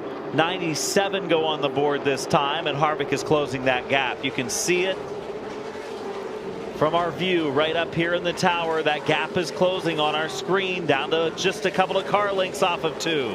That time Harvick again got about a 10th of a second. This time look at how far he can drive that car into turn 3. Harvick has closed the gap now. We'll call it about 3 car lengths and 3/10 of a second. This the battle for the lead. Keelan Harvick is there. Harvick to within a car length. Closes to the rear. His car definitely better on the longer runs, as this run has now had a decent amount of green flag laps. When does he pounce to go back after McKee? McKee's car a bit stable off the second turn. They're going to be coming up on the final 25 laps of this race. The new addition to the Snowflake. Is that what Harvick needs to get the job done? He peeks to the inside and 1 as they almost touch. Harvick to the point in turn 1. McKee trying to cross him back. McKee gave him room in the first turn, and Harvick took advantage of it. He's about to pull away. What a rally, what a recovery for Keelan Harvick. 24 to go, and he's back out front of the Snowflake 125. Now Harvick hoping this race can somehow stay green, while McKee will hope that the longer this run goes, maybe things will shift in terms of how that car is driving. But you're right, Adam, that 62 car is on a rail in the latter stages of this one. He got up on the wheel, did Keelan Harvick.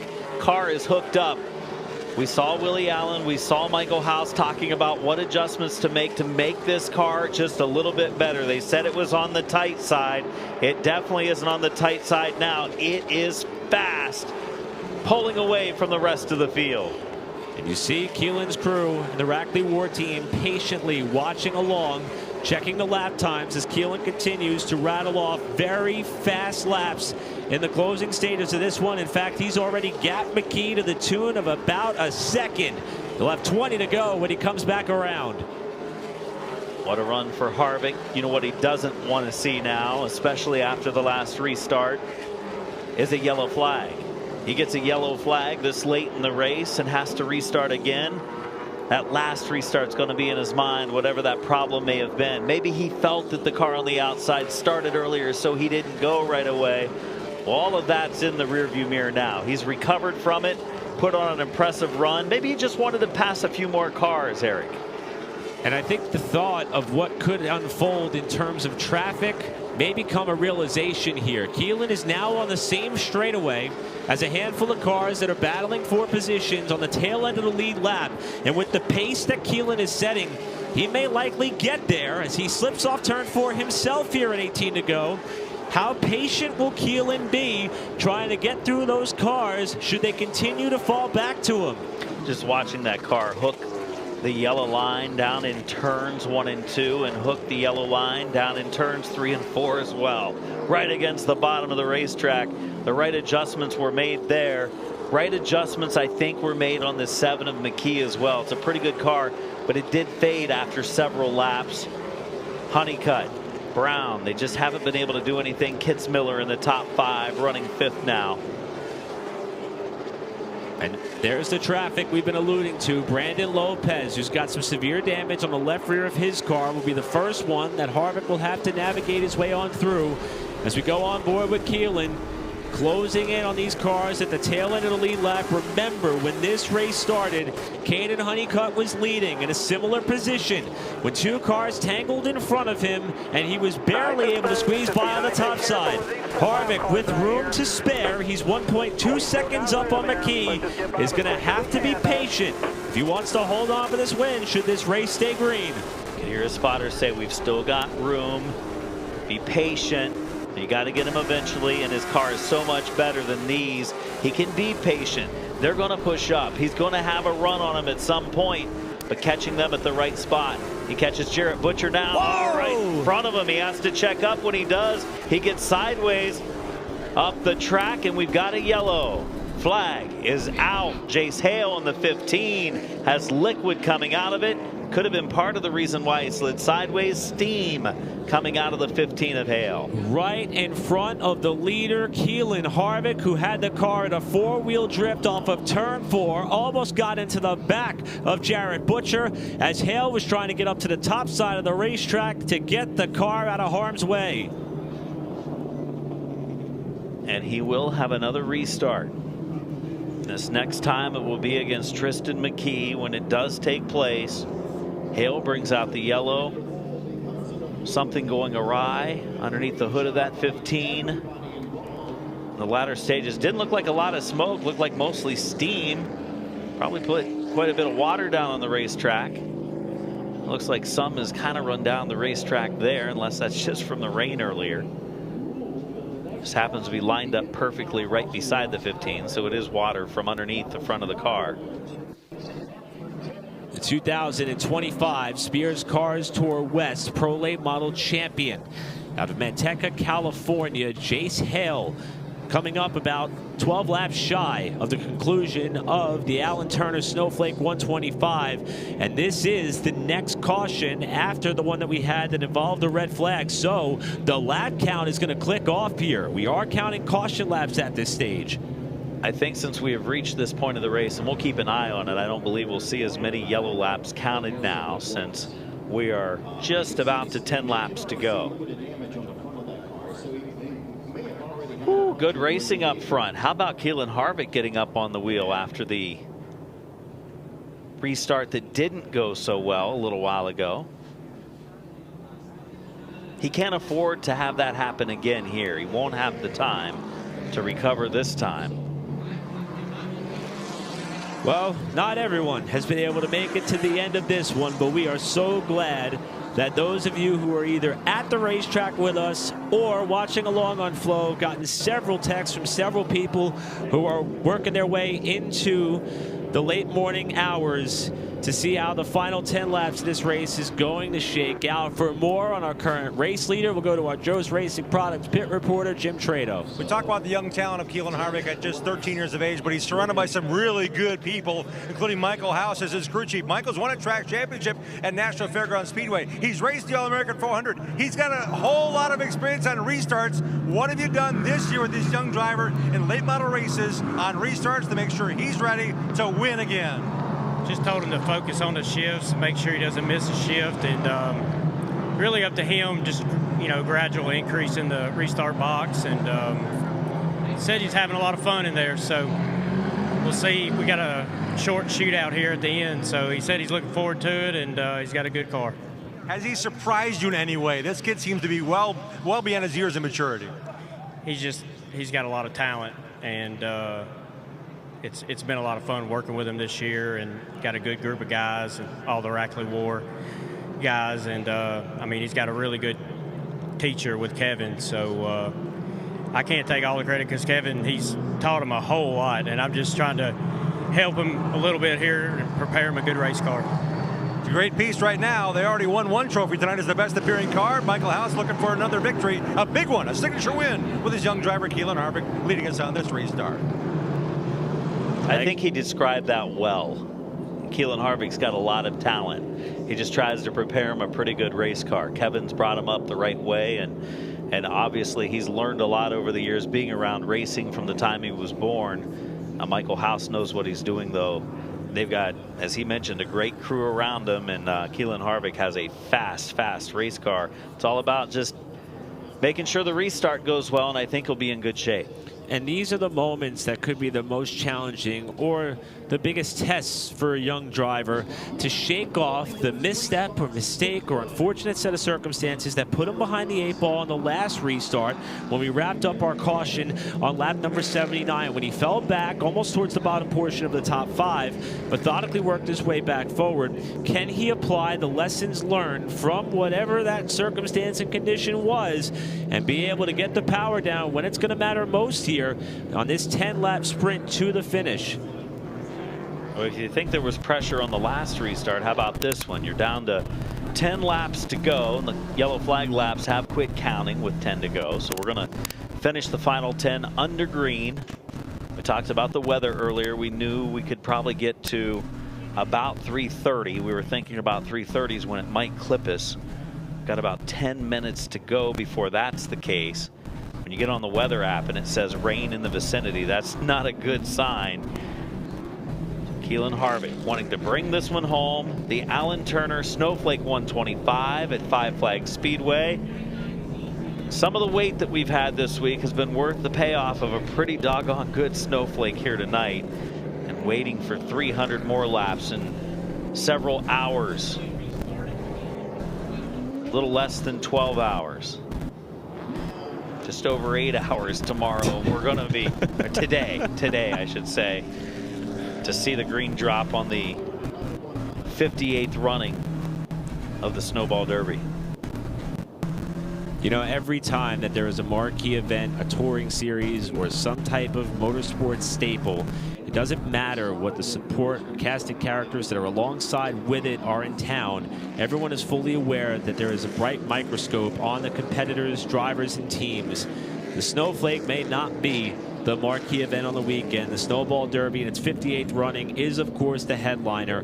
But this is by far the biggest Pro Late Model race of the season as well. The stout competitive nature of this field, the amount of talent has been put on full display all night long, and we are 10 laps away from settling the 2025 edition of the Allen Turner Snowflake 125. Keelan Harvick, the control car, into the cookout restart zone.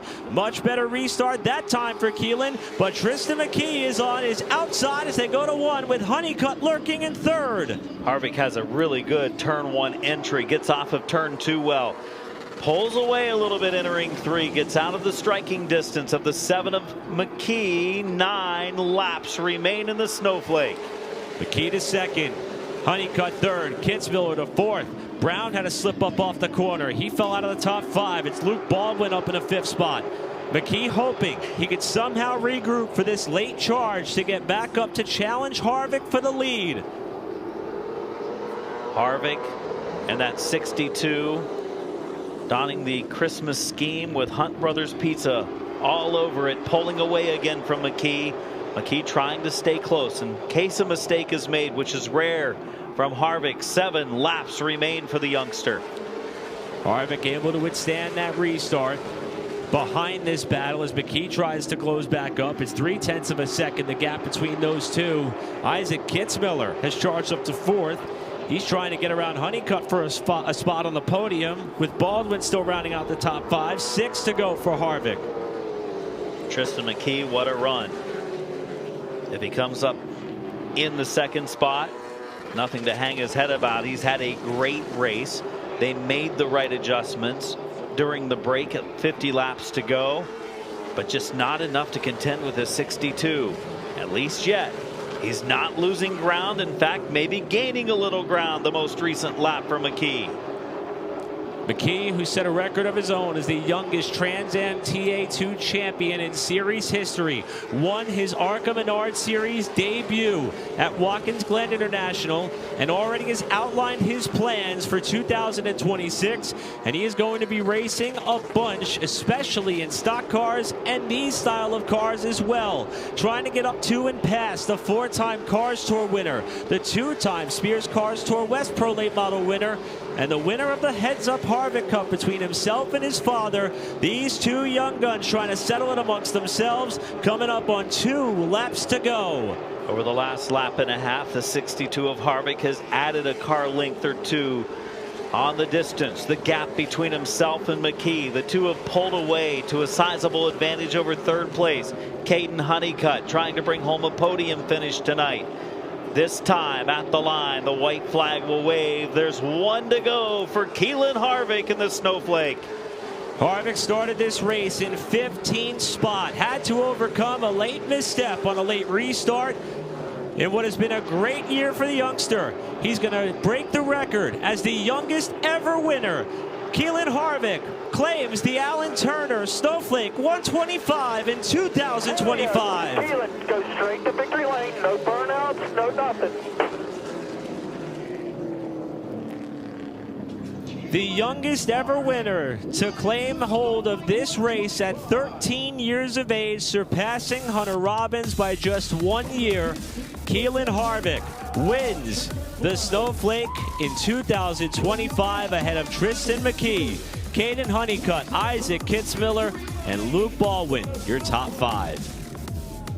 Well, he had to pass some race cars. Started 15th, worked his way to the lead, then a restart that didn't go well, put him back in about 5th. He rallied again under green flag conditions, made the pass of his strongest competitors, and Keelan Harvick makes his debut at the Snowflake and wins at the Snowflake. The Hunt Brothers Pizza 62. Young man is one we're going to watch race for a long time. I have a feeling I flash back to the days of Chase Elliott when he was so young and winning races and passing cars at Flags Speedway. Can't help but think back to before the race when Keelan was talking about how excited he was for this race, for this event, how much he loves this racetrack, loves the speed, loves the pace. It appears as though that positive attitude is going to parlay into a victory lane celebration.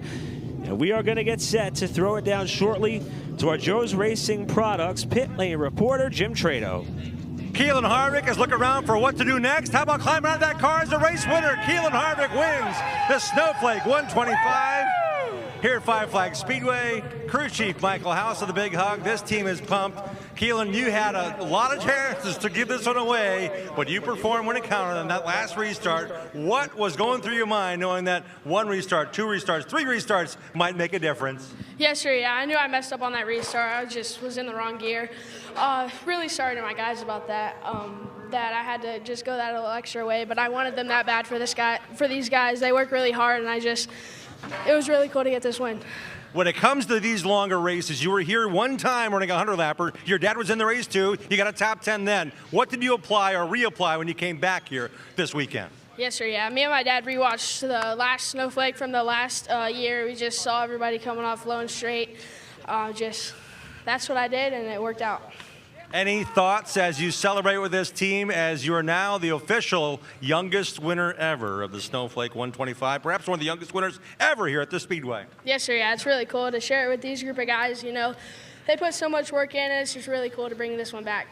Keelan Harvick wins here in front of a great stands of fans and lasted to the finish. Keelan Harvick wins the Snowflake 125. Tristan McKee winds up in that second spot, just beat by Keelan Harvick here today. We'll catch a word with Tristan here as he takes a sip of water to get cooled a little bit from inside the race car in a very heated battle. Just your thoughts on where Keelan was just a little bit better than you.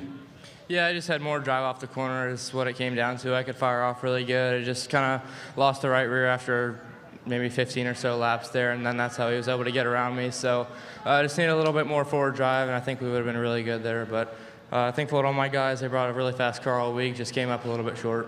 Tristan, you're a talented kid. We've seen you do so much good this year, but I could see you sit inside that race car and just think back to what happened on that racetrack.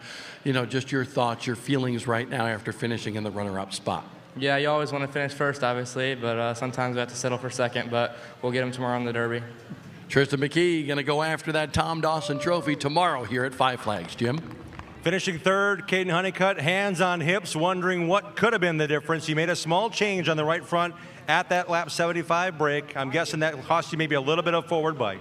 Yeah, I don't know. I really thought after putting tires on, there was really no one that had anything for us at first 75. Just I was biding my time, just riding around, and then all of a sudden, we put tires on, and I was a third place car. Those two, they're just really good on drive. I felt like I don't know, maybe it could have not changed as much, but every time I put tires on, the thing tightens up so much. So just wanted to make sure I didn't have that happen. But just want to thank Doe Batter, A-Rob, CB Partners, JC Motorsports, Hamke Race Cars, Upcharge Performance. They gave me the opportunity to come out here in the Snowflake. And, this is actually really the first time I've been competitive in the Snowflake, running up front and leading laps. So that's really awesome. Definitely learned some few things tonight for sure. Just to say that we couldn't finish it off. But, these guys worked their tail off for me, and they stayed up, and we're here, and we got the top three. So it's nothing to hang our heads about, just wanted a couple spots more for sure.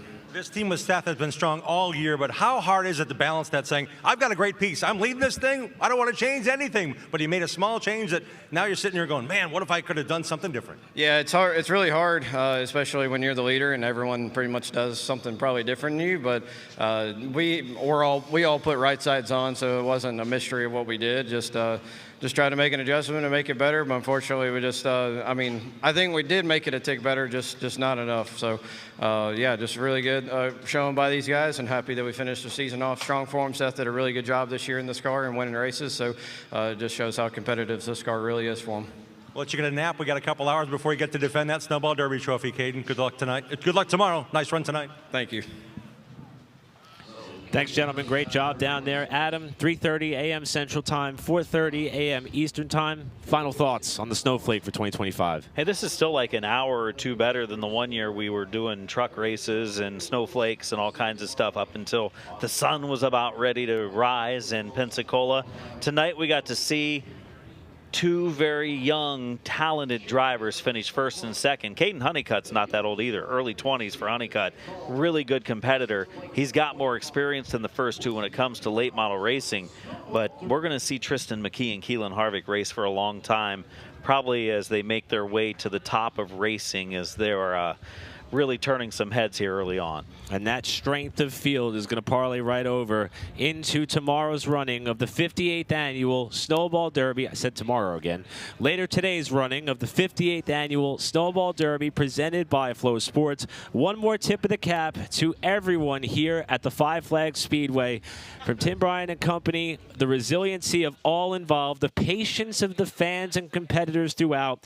We still got more work to do. The Derby's tomorrow, more racing Monday, and we're going to bring it to you all here on Flow Racing, part of the 58th annual Snowball Derby presented by Flow Sports. A huge congratulations to Keelan Harvick. A huge thank you to all of you who stuck it out with us. We hope that you're able to get a quick cat nap in before we come back at 11 a.m. Central Time tomorrow to kick off our pre-race coverage of the 58th annual Snowball Derby, with the race kicking off at 1 p.m. Central Time. On behalf of Bob Dillner, Jim Trado, Kevin Harvick, who joined us for the super late model portion of our program, Adam Mackey, I'm Eric Brennan. Thank you again to our entire production team and crew. We'll see you in a few hours for the 58th annual Snowball Derby presented by Flow Sports.